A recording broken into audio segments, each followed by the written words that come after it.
Bonjour à tous, bienvenue à cet atelier consacré aux pays d'Europe centrale et orientale. Nous avons le plaisir d'accueillir aujourd'hui deux intervenantes de renom.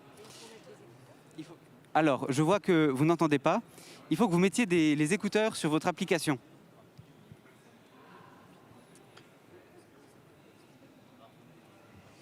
Voilà, effectivement. Premier atelier, on découvre les joies de la technologie.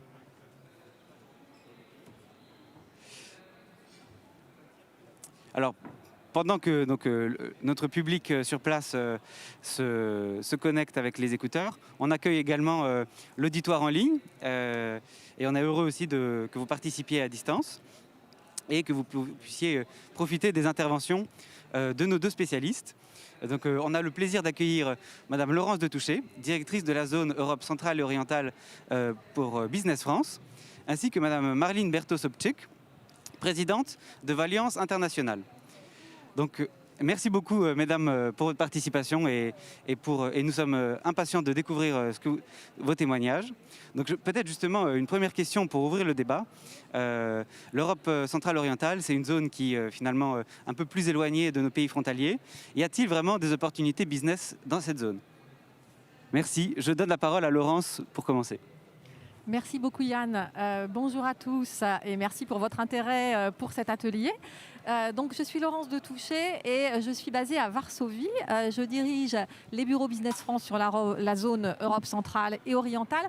Et je voudrais justement aujourd'hui vous parler un peu du potentiel de cette zone en faisant déjà un petit focus sur comment la zone a traversé cette période de crise, quel est le degré de l'atteinte de cette zone par la crise, quelles mesures ont été mises en œuvre, quels sont les facteurs de résistance qui rendent cette zone intéressante aujourd'hui et quelles sont ses perspectives en termes de rebond, avec bien sûr un focus sur des secteurs porteurs. On va essayer de faire ce tour d'horizon assez rapidement, avec après le focus de Marlene sur la Pologne.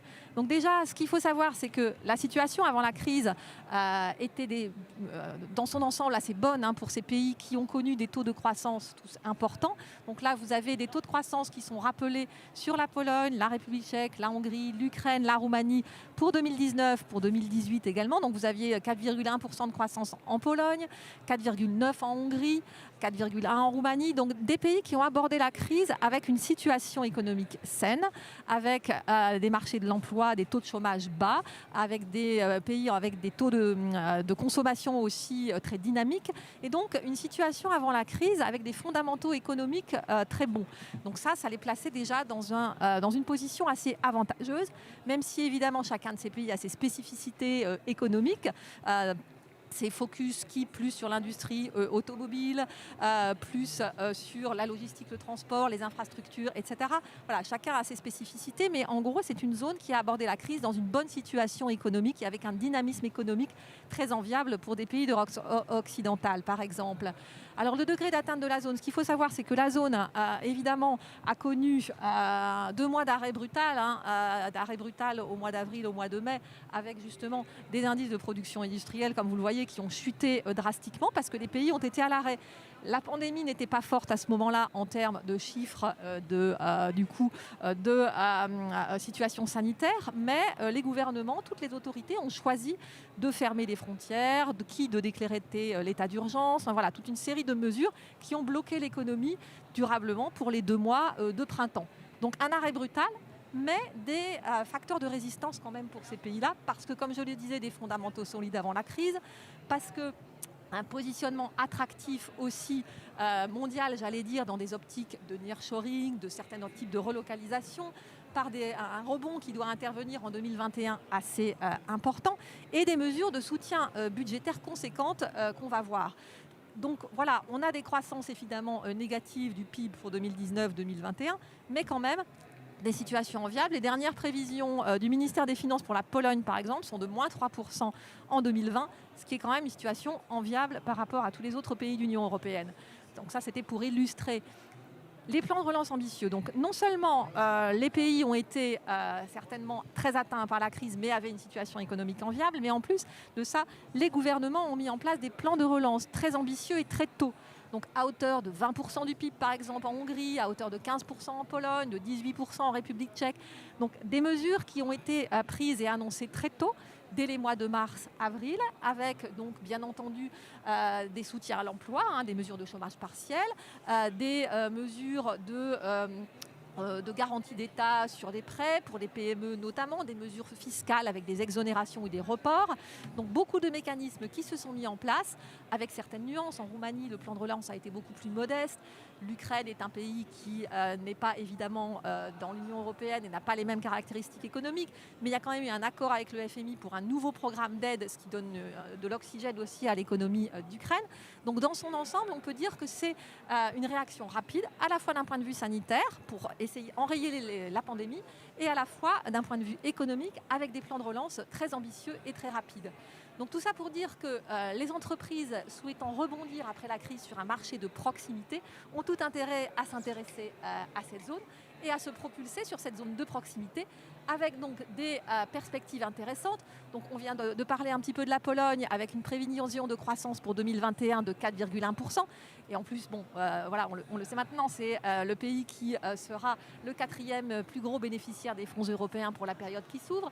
La République tchèque prévoit un taux de croissance de 4,5% en 2021.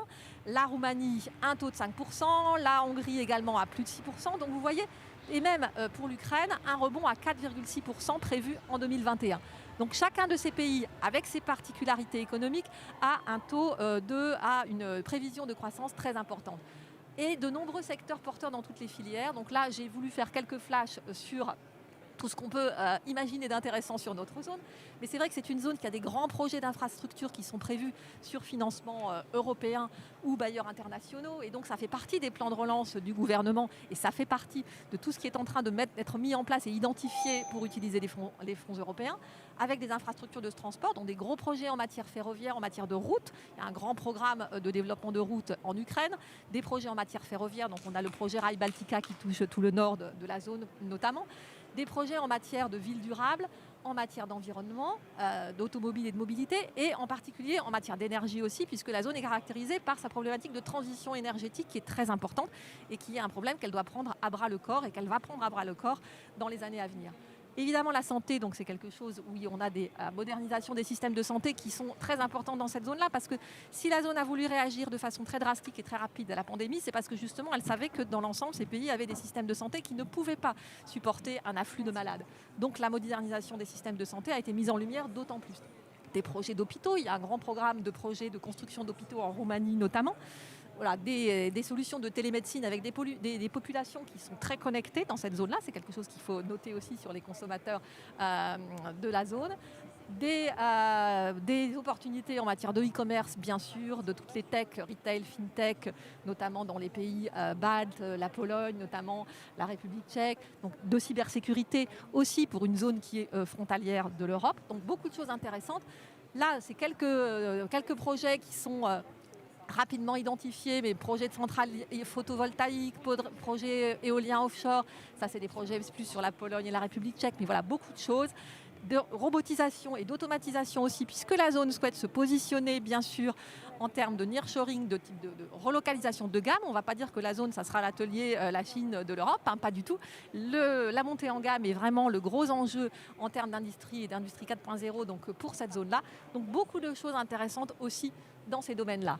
Donc des raisons de s'intéresser à la zone, il y en avait déjà avant avec des main-d'œuvre qualifiées, des économies stables, etc. Bien sûr, mais toujours après la crise, j'allais dire, en tous les cas en sortie de crise, on va dire, avec toujours une appétence pour des produits innovants, des consommateurs qui restent toujours très dynamiques sur cette zone-ci, malgré la crise. Une facilité de circulation, une proximité, des marchés de culture et d'affaires proches. Donc de véritables tremplins à l'international avant le grand export ou dans des périodes où le grand export peut paraître plus difficile pour les entreprises. Voilà, juste un petit clin d'œil de tout ce qu'on a pu lire sur la zone d'intéressant de tous les pays, que ce soit la Hongrie, la Pologne, la Roumanie. Beaucoup de choses sont parues dans la presse et on peut attirer l'attention sur cette zone. Alors c'est à nuancer, comme on vient de le dire, mais effectivement, il y a un grand intérêt et un moment particulièrement attractif pour la zone. Voilà, je vais vous laisser la parole à Marilyn qui vous exposera mieux que moi dans le détail tout ce qu'elle sait sur la Pologne. Merci de votre attention. Bonjour à tous, merci Laurence. Est-ce que vous m'entendez bien? Ça va? Très bien. Merci Yann de me donner la parole donc, sur le sujet aujourd'hui. Donc Europe centrale, avec en quelques minutes, bravo pour le challenge. Et là, tu me lances aussi un grand défi, Yann, effectivement, en me demandant de parler en quelques minutes de la Pologne, qui est un grand pays majeur, pas très connu malheureusement, et pourtant un pays montant, un pays aujourd'hui innovant, moderne et qui se structure. En 2 mots, donc je m'appelle Marilyn Bertosopczek et depuis 27 ans, j'habite en Pologne, à Cracovie, dans une ville magnifique. Et c'est un pays qui me passionne parce que c'est un pays qui renaît de ses cendres finalement comme beaucoup de pays d'Europe centrale et qui s'est retroussé les mains pour reconstruire eh bien, tout ce qu'il y avait à faire et ce qu'on fait depuis 27 ans, 30 ans. Et avec une population qui travaille 40 heures par semaine et qui est ambitieuse et qui a envie de s'en sortir. Donc c'est un pays passionnant, de 38 millions d'habitants, donc en territoire c'est 2/3 de la France quand même, donc c'est une gageure de parler de ce pays en quelques minutes, comme je le disais, qui est membre de l'Union européenne depuis 16 ans et de l'espace Schengen, ce qui est pratique pour les déplacements bien sûr. J'en profite pour dire que les liaisons aériennes directes France-Pologne ont été recouvertes et donc à nouveau on peut voyager directement entre les pays sans faire le test Covid pour ceux qui avaient des interrogations sur le sujet. Alors c'est un pays, comme je le disais aujourd'hui, qui est innovant, qui innove. Google, Microsoft investissent en tout 3 milliards de dollars sur ce pays parce qu'ils croient beaucoup à ce pays pour faire du cloud computing notamment et de l'infrastructure. Et donc c'est un des pays phares de leurs investissements en Europe.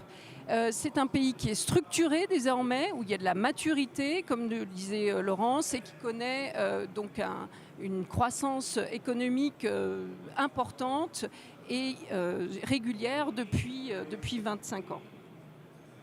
Alors 2 mots sur la situation Covid, tu en as un petit peu parlé Laurence. Les pays d'Europe centrale se sont vite confinés parce que, comme tu le disais, ils n'ont pas les infrastructures hospitalières qui vont bien. Pour ça, on dépense à peu près 6-7% de son PIB dans le secteur de la santé sur ces pays, alors que c'est 11-12% sur la France ou l'Allemagne. Donc ils se sont vite confinés et de ce fait, on a une circulation du virus moins importante et moins de cas. Et je dirais qu'on prend les mesures qui sont minimales, c'est-à-dire porter le masque à l'intérieur des lieux publics, des administrations, des transports, mais à l'extérieur, on ne le porte pas. Et en Pologne, on est mais largement relax, si vous permettez l'expression, par rapport au masque, par rapport à ce qu'on voit en France. On est vraiment beaucoup plus tranquille là-dessus, on ne porte pas le masque au travail, on garde les distances. Et c'est pour ça d'ailleurs que je me permets de l'enlever. On m'a autorisé, j'enlève le masque parce que je pense que c'est un peu à l'image de la Pologne où on est un peu plus, je dirais, détendu sur le sujet, sur ce pays. Et on ne se pose pas trop de questions, ma foi, on travaille et on avance, un peu à l'image de tous ces pays d'Europe centrale qui sont ambitieux et veulent avancer. Alors, on a, comme l'a dit Laurence, connu évidemment une crise importante, comme dans tous les pays du monde. Il y a eu des plans de relance qui ont été mis en œuvre, avec un gros plan en Pologne, 72 milliards d'euros qui ont été dégagés par l'État, des exonérations sur les charges sociales, des aides pour les entreprises, des formes de PGE locaux qui franchement ont été bien mises en place. Les entreprises, nos clients, on le voit, ont reçu, je dirais, effectivement assez facilement toutes ces aides et on le voit, donc c'est le pays de la zone qui a reçu le plus d'aides. C'est un pays d'ailleurs qui reçoit énormément de fonds européens, tu l'as dit Laurence. Jusqu'alors d'ailleurs, la Pologne était le premier bénéficiaire de fonds européens en Europe et ça a quand même permis aussi la reconstruction en dehors de se retrousser les manches. On a quand même l'Europe qui est là pour nous aider avec des fonds européens très importants.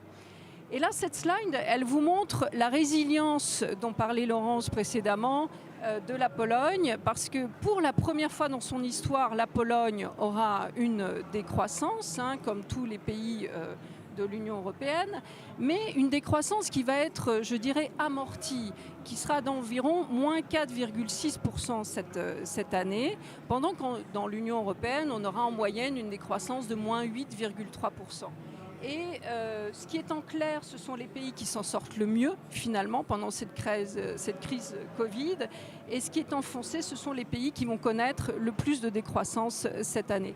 Donc on voit les pays d'Europe centrale, mine de rien, s'en sortent bien et n'ont pas tellement arrêté de travailler pendant la crise Covid, ont été prudents, ont tout de suite porté le masque et de ce fait, le ralentissement économique est moins important. Bon, les Polonais, il faut dire aussi, donc, comme tu l'as montré Laurence, c'est le pays qui va s'en sortir le mieux cette année en termes de décroissance dans toute la zone. Ce sont les échos qui le disent et puis les statistiques européennes. Mais il faut aussi dire que les Polonais, ça fait partie de leur caractère. Ce sont des gens qui s'adaptent vite, qui sont résilients. Ils ont toujours connu dans leur histoire beaucoup de perturbations. Et je pense que génétiquement parlant, j'aime à le dire, génétiquement parlant, les Polonais sont très résilients. Et puis, dès l'instant où ils peuvent consommer, ils vont le faire. La consommation est source de croissance importante en Pologne. Et puis aussi les investissements, comme je l'ai dit, des gens comme Microsoft, Google, n'ont pas hésité à investir massivement sur la Pologne et croient fortement à ce pays. Alors, comme je le disais tout à l'heure, donc une croissance qui sera quand même de moins 4,6% cette année en 2020, mais on va rebondir comme beaucoup d'autres pays de l'Union européenne, heureusement l'année prochaine, a priori, espérant que le confinement ne dure pas trop quand même. Et le chômage qui était très bas en Tchéquie, en Pologne, monte un petit peu. Cependant, en termes de recrutement, nous, ce qu'on voit, c'est que finalement, ça ne change pas beaucoup les choses. On voit que les bons candidats, soit ne changent pas de travail, restent prudents, soit de toute façon ont des attentes salariales qui restent à peu près au même niveau que ce qui était jusqu'alors. Il faut savoir que les salaires en Pologne augmentent d'à peu près 6-7% par an depuis plusieurs années. Et j'ai encore eu une discussion hier avec un client qui me disait Marilyn, moi je ne sais pas, en France on n'augmente pas comme ça les salaires de 6-7%. Eh bien si, en Pologne il va falloir on s'habitue à ça. Effectivement, alors certes l'inflation là actuellement elle est de 3,7%, donc on a une inflation tout de même assez élevée, 2% l'année dernière, il faut le dire, mais les salaires montent vraiment vite en Pologne et en Europe centrale depuis plusieurs années. Alors, quelles sont les opportunités, les poches de croissance, comme tu dis Yann, finalement, en Pologne? Qu'est-ce qu'on peut faire comme business? Laurence, tu en as parlé de façon plus macro sur la zone Europe centrale. Alors, c'est un pays où, je dirais, on peut tout faire, finalement. Et c'est toujours un peu le sujet sur la Pologne, parce que c'est un grand pays industrialisé. Plus de 60% du PIB polonais est consacré à l'industrie. Donc c'est très important, c'est un des pays les plus industrialisés d'Europe. Même si le volume, je dirais le chiffre d'affaires produit dans l'industrie, donc c'est quand même toujours la France, l'Italie, l'Allemagne évidemment qui produisent le plus en volume. Mais en termes d'industrialisation, la Pologne et la Tchéquie sont parmi les leaders de l'Union européenne. Et ça, il faut le savoir. Et de ce fait, ça nous donne plein d'opportunités. Vous avez donc l'automobile, l'électronique, l'électroménager, l'aéronautique, l'agroalimentaire, on va en parler 2 secondes. Le meuble, je ne sais pas si vous savez, la Pologne est quand même le 2e exportateur mondial de meubles et le 1er exportateur européen. Donc forcément, ce sont des produits plutôt moyens de gamme.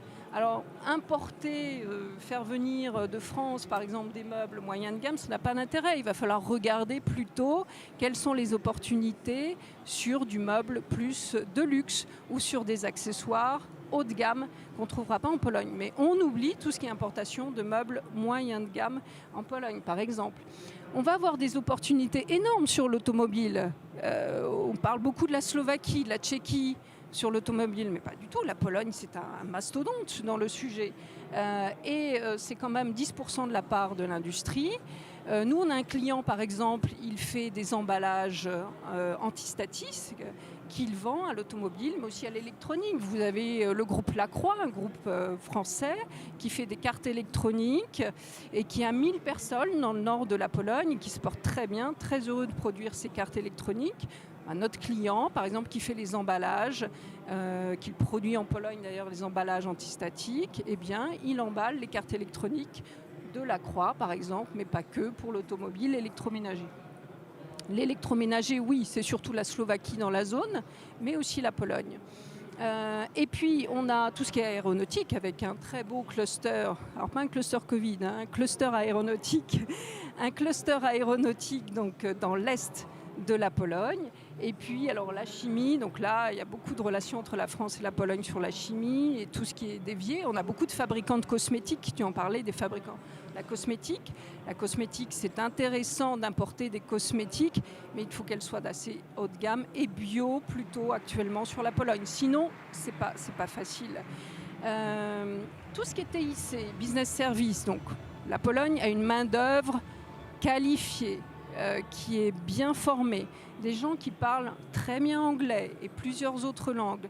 De ce fait, il y a beaucoup de groupes étrangers type IBM ou HSBC ou Capgemini qui se sont implantés et qui emploient des milliers de personnes pour faire du support, du business support.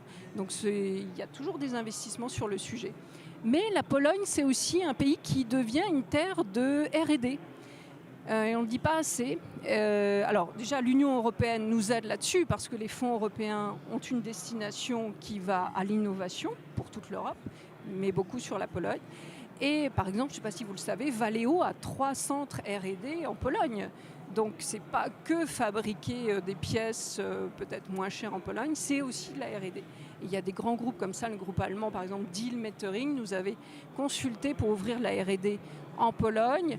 Donc effectivement, c'est un pays où on se pose de plus en plus la question, on se dit, on peut aussi mettre de la R&D dans ce pays parce que les gens sont bien formés, comprennent vite, ont un niveau élevé et travaillent 40 heures par semaine, avec un salaire moyen aujourd'hui qui est d'environ 1 200 € brut par mois, c'est 5 200 zloty à peu près par mois, ça c'est le salaire moyen, parce que le salaire minimal, il est aujourd'hui d'environ 600 € brut.